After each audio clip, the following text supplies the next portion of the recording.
দেশ বিদেশের ব্যবসা বাণিজ্য আর অর্থনীতির সব খবর নিয়ে আমন্ত্রণ ওয়ালটন স্মার্ট ফ্রিজ বিজনেস রিপোর্টে। মার্কিন বাণিজ্য চুক্তির কারণে চলতি অর্থ বছর বিপুল পরিমাণ রাজস্ব হারাবে সরকার, বলছে সিপিডি চুক্তি পুনর্বিবেচনার তাগিদ।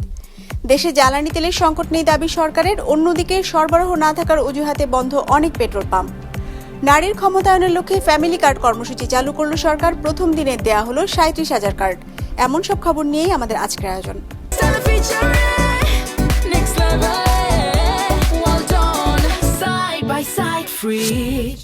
বাংলাদেশ যুক্তরাষ্ট্র বাণিজ্য চুক্তির কারণে চলতি অর্থ বছর 1,327 কোটি টাকার রাজস্ব হারাবে সরকার, এমনটা জানিয়েছে centre for policy dialogue CPD.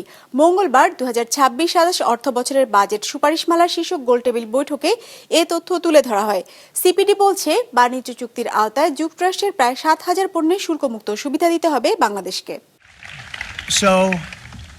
বাণিজ্য ঘাটতির অজুহাতে বিশ্বব্যাপী পাল্টা শুল্ক আরোপ করে মার্কিন প্রেসিডেন্ট ডোনাল্ড ট্রাম্প 2025 সালের এপ্রিলে, যেখানে বাংলাদেশের উপর শুল্ক আরোপ করা হয় 37%। দীর্ঘ আলোচনার পর যুক্তরাষ্ট্রের সঙ্গে বাণিজ্য চুক্তি করে অন্তর্বর্তী সরকার। এরপর বাংলাদেশের শুল্ক হার দাঁড়ায় 19%। তবে গোপন রাখা হয় বাণিজ্য চুক্তির শর্তাবলী, যা সামনে আসতে শুরু করেছে নতুন সরকার দায়িত্ব নেওয়ার পর। বাণিজ্য চুক্তির সেসব শর্তাবলী নিয়ে শঙ্কা জানিয়েছে গবেষণা প্রতিষ্ঠান সিপিডি। তারা জানায়, চুক্তির আওতায় যুক্তরাষ্ট্রকে 4,500 পণ্যে শুল্কমুক্ত সুবিধা দিতে হবে। আগামী 5 থেকে 10 বছরের মধ্যে আরও 2,210 প্রকারের পণ্য শুল্কমুক্ত সুবিধা পাবে। এ কারণে চলতি অর্থ বছরেই সরকার আমদানি শুল্ক বাবদ প্রায় 1,327 কোটি টাকার রাজস্ব হারাবে। 2025 সালে যুক্তরাষ্ট্র থেকে আমদানির উপর শুল্ক বাবদ রাজস্ব ছিল বাংলাদেশের $108.3 মিলিয়ন, কিংবা 1,327 কোটি টাকা। সুতরাং আমদানি কাঠামো যদি পরিবর্তন হয়, শুল্ক উদারীকরণ হলে এই পরিমাণ রাজস্ব হারানোর ঝুঁকি রয়েছে। শুধু তাই নয়, চুক্তি বাস্তবায়নের বড় অংশ ব্যক্তিখাত হওয়ায় যুক্তরাষ্ট্র থেকে পণ্য আনতে সরকারকে ভর্তুকি দিতে হবে। চুক্তির কারণে ডব্লিউটিওর আওতাভুক্ত অন্যান্য দেশকেও একই সুবিধা দেওয়ার বাধ্যবাধকতাও রয়েছে, যা ভবিষ্যতে বড় বাণিজ্য ঝুঁকি তৈরি করবে। সিপিটির মতে, তৃতীয় কোনো দেশের সঙ্গে সম্পর্ক কেমন হবে, পণ্য কার কাছ থেকে কেনা হবে, এসব বিষয়ে অন্য দেশের হস্তক্ষেপের সুযোগ সার্বভৌমত্বের প্রশ্নেও সাংঘর্ষিক। বাণিজ্যকে যুদ্ধাস্ত্র হিসাবে ব্যবহার করার প্রবণতা অনেক বেড়ে গেছে। যে এগ্রিমেন্ট অন রেসিপ্রোকাল ট্রেড যেটা করা হয়েছে ইউএস এর সাথে, আমরা কিন্তু লাস্ট লাইনটাতে আমরা বলেছি এটাকে রিভিউ করার জন্য সুপ্রিম কোর্টের ভার্ডিক্টের পরে, যখন নাকি এখন এটা 10% 15% আসছে, আর আমরা পুরোটা করেছি হলো 37 থেকে এটাকে 19-এ নামানোর জন্য, তাহলে তো এটা রেলেভেন্সি থাকে না। এই অবস্থায় বাণিজ্য চুক্তি পর্যালোচনা করে যুক্তরাষ্ট্রের আদালতে দেয়া রায়ে ফিরে যাওয়ার পরামর্শ সিপিডির। যে তোমরা কেন একটা দেশকে মাত্র দিচ্ছ, অন্য দেশগুলো তাহলে তো most favoured nation, favour one favour all, এইটাকে তো তারা তাহলে এই শৃঙ্খলাটা তো তারা ভাঙছে। Ekramul Islam Khan, business report, Maasranga television. দেশে জ্বালানি তেলের সংকট নেই বলে আবারও আশ্বস্ত করেছে সরকার। এরই মধ্যে ভারত ও সিঙ্গাপুর থেকে এসেছে 32,000 টন ডিজেল, কিন্তু উল্টো চিত্র দেখা গেছে রাজধানীর অনেক পাম্পে। সরবরাহ না থাকার অজুহাতে বন্ধ থাকছে তেল বিক্রি, এতে ভিড় বেড়েছে চালু থাকা পাম্পগুলোতে। তেল পেতে অপেক্ষা করতে হচ্ছে ঘন্টার পর ঘন্টা।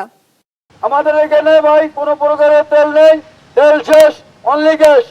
রাজধানীর কোনো পেট্রোল পাম্পে সরবরাহ না থাকার অজুহাতে বেশিরভাগ সময় বন্ধ থাকছে তেল বিক্রি, কোথাও আবার বিক্রি হচ্ছে সীমিত পরিসরে। যেসব পাম্প নিয়ম মেনে তেল বিক্রি করছে, ক্রেতাদের চাপ সামলাতে তাদের হিমশিম খেতে হচ্ছে। যানবাহনের দীর্ঘ সারির কারণে ঘন্টার পর ঘন্টা অপেক্ষার পর মিলছে জ্বালানি, এতে বেড়েছে দুর্ভোগ। মতিঝিলে 5টা পাম্প ঘুরছি, করিম, পুবালি, মধুমিতার কানি এবং টিকাতলি, 5টা পাম্প ঘুরে আসি, কোনোটাই সবটি বন্ধ, একটাও দেয় না। এখন তো অবশ্যই ভোগান্তি হচ্ছে। আপনার আগে তো ফুল ট্যাঙ্কি নেওয়া যেত, এখন তো আপনার হচ্ছে দেখা যাচ্ছে 3 ঘন্টা দাঁড়ায় থাকার পরে 300 টাকা তেল পাচ্ছি। ঘন্টার পর ঘন্টা আমাদেরকে এখানে সময় পাস করা লাগতেছে, সময় ওভার করা লাগতেছে। পেট্রোল পাম্প কর্তৃপক্ষের দাবি, আগের তুলনায় প্রতিদিন কিছুটা কম তেল পাচ্ছেন তারা। অনেকে আবার বেশি তেল কিনতে একাধিকবার লাইনে দাঁড়াচ্ছেন, এতে সংকট আরো বাড়ছে। আপনাদের এখানে তো ডিজেল এবং অকটেন বিক্রি হয়, তো বন্ধ কেন, দিচ্ছেন না কেন? বন্ধ হওয়াটা আসলে আমাদের তেল না থাকার দরুন বন্ধ হয়েছে। আমি সকাল পর্যন্ত বিক্রি করেছি, আমি তেল অর্ডার দিয়েছি, একটু পরে তেল আসলে আবার আমরা স্টার্ট ওপেন। শুক্র শনিবারের জন্য 10 থেকে 12টা লরি আমরা রিজার্ভ করে নিয়ে আসতাম, এখন হয়তো 4 থেকে 6টা পাচ্ছি। হয়তো একবারে 20 লিটার নিছে, তার গাড়িতে দরকার হলো 40 লিটার বা 50 লিটার, আবার দ্বিতীয়বার লাইনে দাঁড়ছে। বাইকও ঠিক তদ্রুপ, 2 লিটার বাইকে নির্ধারণ করে দিয়েছে, সে বারবার নিচ্ছে, অন্য কোনো কারণ নাই, তেলের কোনো সংকট নেই। রাজধানীর মোটরসাইকেল রাইড শেয়ার চালকরা আজ থেকে একসাথে 5 লিটার তেল কিনতে পারবে বলে জানিয়েছে পেট্রোলিয়াম কর্পোরেশন। সচিবালয় জ্বালানি প্রতিমন্ত্রী জানিয়েছেন, দেশে বর্তমানে তেলের কোনো সংকট নেই, দাম বাড়ানোর কোনো পরিকল্পনা নেই সরকারের, তেল আমদানিও স্বাভাবিক রয়েছে। জ্বালানি এবং বিদ্যুৎ নিয়ে সাম্প্রতিক অতীতেও কোনো সংকট ছিল না, এই মুহূর্তে কোনো সংকট নেই আল্লাহর রহমতে। এখনো পর্যন্ত যখন জ্বালানির দাম বৃদ্ধি পায়নি, তখন আমার ধারণা এই উদ্বেগ সময়ের সাথে সাথে স্বাভাবিক প্রক্রিয়ায় কমে যাবে। এদিকে গতকাল সিঙ্গাপুর থেকে 27,204 টন ডিজেল এসেছে চট্টগ্রাম বন্দরে। ভারত থেকে পাইপলাইনের মাধ্যমে 5,000 মেট্রিক টন ডিজেল দিনাজপুরের পার্বতীপুর ডিপোতে পৌঁছেছে। মাশরুক রাহাত, বিজনেস রিপোর্ট, মাছরাঙ্গা টেলিভিশন। চীনের প্রতি গ্রিন এনার্জি, থার্মাল পাওয়ার এবং সোলারে বিনিয়োগের আহ্বান জানিয়েছে বাংলাদেশ। মঙ্গলবার সচিবালয়ে বিদ্যুৎ মন্ত্রী ও প্রতিমন্ত্রীর সাথে সাক্ষাৎ শেষে এ কথা জানান চীনের রাষ্ট্রদূত ইয়াওয়ান। Chinese investment in energy and especially green energy, solar,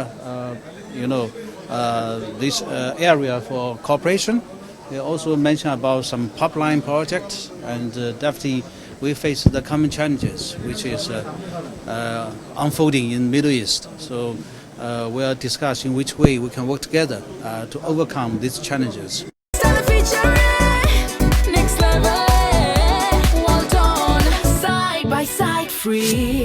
দেশের 37,000 পরিবারের নারী প্রধানদের কাছে তুলে দেওয়া হলো ফ্যামিলি কার্ড। পর্যায়ক্রমে সারা দেশে 4 কোটি পরিবারের কাছে এই কার্ড পৌঁছে দেবে সরকার। এর সঙ্গে আগামী মাস থেকে কৃষকদের মধ্যে কৃষক কার্ড বিতরণ শুরু হবে বলে জানিয়েছেন প্রধানমন্ত্রী তারেক রহমান। নুরুন নাহার উইলি রিপোর্ট। নির্বাচনী ইশতেহারে প্রতিশ্রুতি ছিল ক্ষমতায় গেলে দেশের অর্ধেক জনগোষ্ঠী নারীদের স্বাবলম্বী ও সচ্ছল করে গড়ে তুলতে আর্থিক প্রণোদনা দেবে বিএনপি সরকার।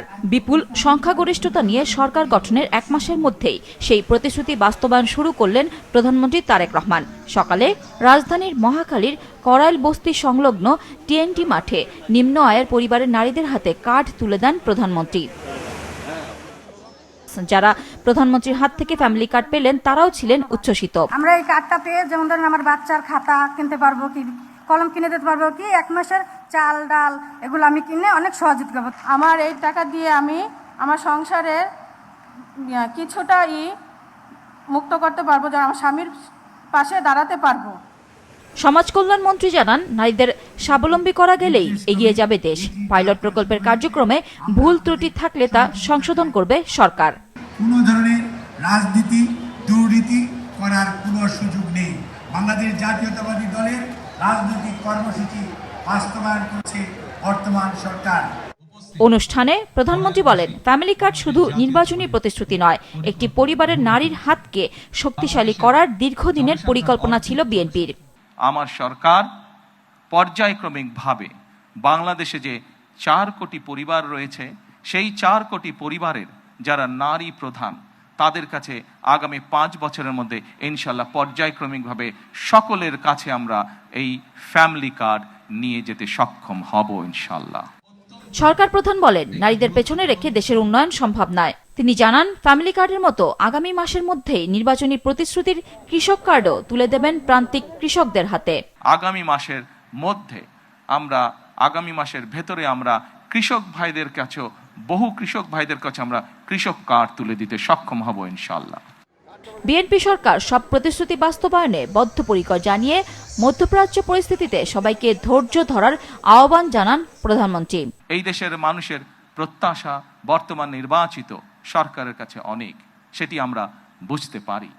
কিন্তু একই সাথে আমরা যদি বাস্তবতা বিবেচনা করি এবং সমসাময়িক ঘটনা, মধ্যপ্রাচ্যের যে পরিস্থিতি, সকল কিছু যদি বিবেচনা করি, তাহলে আমরা যে প্রতিশ্রুতিগুলো দিয়েছিলাম, আমরা অবশ্যই আমাদের প্রতিশ্রুতি থেকে বিন্দুমাত্র আমরা অবস্থান পরিবর্তন করব না।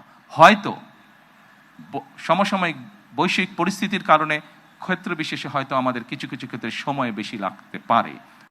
প্রথম ধাপে দেশের 37,567 জন নারী ফ্যামিলি কার্ড পেলেন। এর মধ্যে রাজধানীর করাইল, সাততলা বস্তি ও ভাসানটেক বস্তি এলাকার 15,000 নারী পেয়েছেন ফ্যামিলি কার্ড।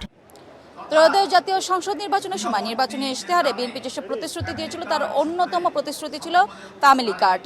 আজ প্রধানমন্ত্রী তারেক রহমান এই ফ্যামিলি কার্ড উদ্বোধনের মধ্যে দিয়ে সেই নির্বাচনী প্রতিশ্রুতি বাস্তবায়নের পথেই হাঁটছেন। Nurun Nahar Willy, business report, Maasranga television.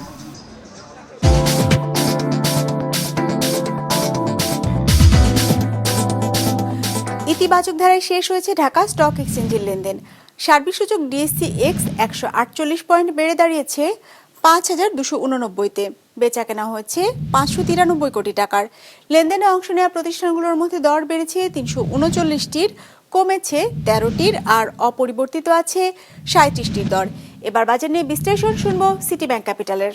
Dhaka stock এক্সচেঞ্জের সার্বিক সূচক ডিএসইএক্স ইন্ডেক্স গত দিনে 148.28 পয়েন্ট বেড়ে গিয়ে 5290-তে এসে অবস্থান করছে।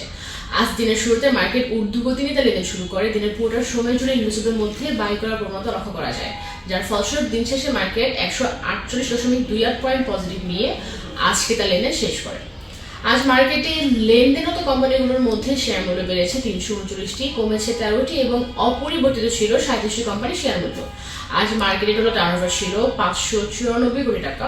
মার্কেটের গত সপ্তাহের এভারেজ টার্নওভার ছিল 710 কোটি টাকা এবং চলতি সপ্তাহে 3 দিনের এভারেজ টার্নওভার ছিল 514 কোটি টাকার মতো। আজকে সবচেয়ে বেশি লেনদেন হয়েছে সিটি ব্যাংকের। আজকে এদের প্রায় 37 কোটি টাকার মতো লেনদেন হয়েছে এবং দ্বিতীয়ত ছিল ব্র্যাক ব্যাংক। ইন্ডেক্স বাড়ার জন্য আজ বেশি কন্ট্রিবিউশন রেখেছে গ্রামীণ ফোন। গেনার লিস্টে প্রথমে পাচ্ছি মেঘনা কন্ডেন্স মিল্ক ইন্ডাস্ট্রিজ লিমিটেড এবং দ্বিতীয়তে পাচ্ছি প্রগতি লাইফ ইন্স্যুরেন্স লিমিটেড। দীর্ঘ মন্দার পর ঈদকে সামনে রেখে আবারও চাঙা হয়ে উঠেছে পাবনার তাঁত শিল্প। ঈদ বাজারে রং বেরঙের রকমারি ডিজাইনের শাড়ি ও লুঙ্গি তৈরিতে দিনরাত ব্যস্ত সময় কাটাচ্ছেন তাঁতিরা। প্রতিনিধি শহীদুল ইসলামকে সাথে নিয়ে উৎপল মির্জা রিপোর্ট। তাঁতের বিরামহীন যান্ত্রিক মূর্ছনায় আবারও জেগে উঠেছে পাবনার নিভৃত তাঁতপল্লী। ঈদকে সামনে রেখে প্রাণ ফিরে পেয়েছে ব্যবসায়িক মন্দায় অস্তিত্ব সংকটে পড়া বহু তাঁত কারখানাও। তাঁতিরা জানান, এবার ঈদে ভারতীয় শাড়ি না থাকায় চাহিদা বেড়েছে দেশি কাপড়ের। ফলে পাবনার তাঁতগ্রাম খ্যাত জালালপুর, নতুনপাড়া, দোগাছি, কুলুনিয়া, চাষকিয়া, ন্যাসরাপাড়া সহ বিভিন্ন এলাকার তাঁতিরা শাড়ি, লুঙ্গি আর গামছা তৈরিতে ব্যস্ত সময় পার করছেন। আমাদের যেহেতু র মেটেরিয়াল সবই মনে করেন ওই দেশ থেকে আসে, অনেক কিছুর কারণে আমাদের ব্যবসাটা অনেক খারাপ পরিস্থিতির মধ্যে ছিল। তবে নির্বাচনের পর থেকে একটু ভালো আমরা মনে করতেছি এবং আশা করতেছি পুরো রমজান মাসে আমরা ভালো ব্যবসা করতে পারবো। কাঁচামালের আমদানি রপ্তানি খুবই পরিস্থিতি ভালো না, এই জন্যে ব্যবসা বাণিজ্য খুব একটা ভালো না। বাজারে সবচেয়ে বেশি চাহিদা লুঙ্গির। গুণে মানে টেকসই এসব লুঙ্গি দেশের গণ্ডি পেরিয়ে রপ্তানি হচ্ছে বিদেশেও। আমাদের লুঙ্গি খুব ব্যাপক চাহিদা এবং সুন্দর ডিজাইনের লুঙ্গি হয় এবং মানসম্মত। সারা বছর না থাকলে বেচা কেনা ঈদের সময় একটা মাস 2 মাসের বেচা কেনা হয় ভালো। ঈদকে সামনে রেখে আমরা নতুন নতুন ডিজাইনের লুঙ্গি তৈরি করছি, এই লুঙ্গির ব্যাপক চাহিদা।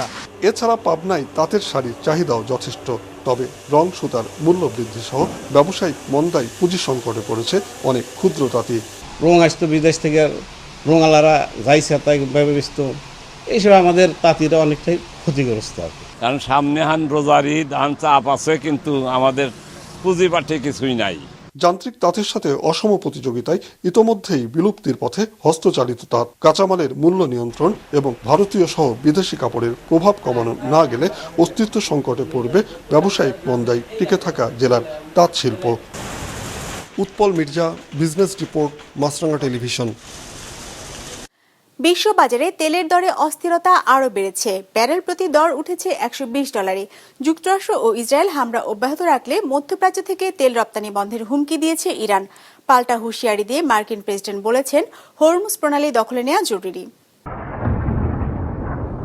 11তম দিনের মতো ইরানে হামলা চালিয়ে যাচ্ছে যুক্তরাষ্ট্র এবং ইসরায়েল। গতরাতে তারা ইরানের রাজধানী তেহরানে এখন পর্যন্ত সবচেয়ে বেশি মাত্রার হামলা চালিয়েছে। কয়েক ঘন্টায় একের পর এক বিস্ফোরণ হয়েছে, যার সংখ্যা গণনা করাও কঠিন বলে জানিয়েছে আল জাজিরা। হরমুজ প্রণালী দিয়ে মধ্যপ্রাচ্য থেকে তেল রপ্তানি বন্ধের হুমকি দিয়েছে ইরান। পাল্টা হুঁশিয়ারি দিয়েছে মার্কিন প্রেসিডেন্ট ডোনাল্ড ট্রাম্প। বলেছেন 20 গুণ শক্তিশালী হামলার মুখে পড়তে হবে ইরানকে। ইরান যুদ্ধ বন্ধে প্রথমবারের মতো রাশিয়ার প্রেসিডেন্ট ভ্লাদিমির পুতিনের সঙ্গে টেলিফোনে কথা বলেছেন ডোনাল্ড ট্রাম্প। সোমবার রাতে ফোনালাপে ইরানের সংঘাত বন্ধে পুতিন তার নিজের প্রস্তাবগুলো তুলে ধরেন বলে জানিয়েছেন ক্রেমলিনের পররাষ্ট্র বিষয়ক উপদেষ্টা। President Putin, we had a lot of people on the line from our side, from his side. পারস্য উপসাগরীয় অঞ্চলের দেশগুলোতে ইরানের হামলা ঠেকাতে সামরিক নজরদারি বিমান পাঠানোর ঘোষণা দিয়েছে অস্ট্রেলিয়া। এর পাশাপাশি সংযুক্ত আরব আমিরাতকে মাঝারি পাল্লার ক্ষেপণাস্ত্র সরবরাহ করবে। এদিকে সংযুক্ত আরব আমিরাতের ফুজাইরা তেল শিল্প এলাকার একটি স্থাপনায় ড্রোন হামলা চালিয়েছে ইরান। ইরাকের কুর্দিস্তানে সংযুক্ত আরব আমিরাতের দূতাবাসে ড্রোন হামলা চালায় তেহরান। এই হামলায় দূতাবাসের ক্ষয়ক্ষতি হলেও কোনো হতাহতের ঘটনা ঘটেনি বলে জানিয়েছে আমিরাত। সৌদি আরবের শাহিবা তেল ক্ষেত্রে ড্রোন হামলা চালিয়েছে তেহরান। তবে ড্রোন ধ্বংসের কথা জানিয়েছে সৌদি প্রতিরক্ষা মন্ত্রণালয়। যুক্তরাষ্ট্র এবং ইসরায়েলের যৌথ হামলায় গতকাল তেহরানে 40 জন ইরানি নিহত হয়েছেন। ইস্পাহান, কোম এবং তাবরিজে হামলার কথা জানায় আল জাজিরা। এছাড়া লেবাননে হামলা অব্যাহত রেখেছে ইসরায়েল। হামলায় নিহতের সংখ্যা 486 ছাড়িয়েছে। আসিফ আল আমিন, বিজনেস রিপোর্ট, মাছরাঙা টেলিভিশন। দর্শক, আমাদের যে কোনো পর্ব নিজেদের সুবিধাজনক সময় দেখতে সাবস্ক্রাইব করুন বিজনেস রিপোর্টের অফিসিয়াল ইউটিউব চ্যানেল। ফেসবুক পেজে লাইক দিয়ে আপডেট থাকুন ব্যবসা বাণিজ্যের আলোচিত সব ঘটনা সম্পর্কে। আর আপনাদের মতামত জানান কমেন্টস অথবা ইনবক্সে। আজ এটুকুই, বিদায় নিচ্ছি, ভালো থাকবেন।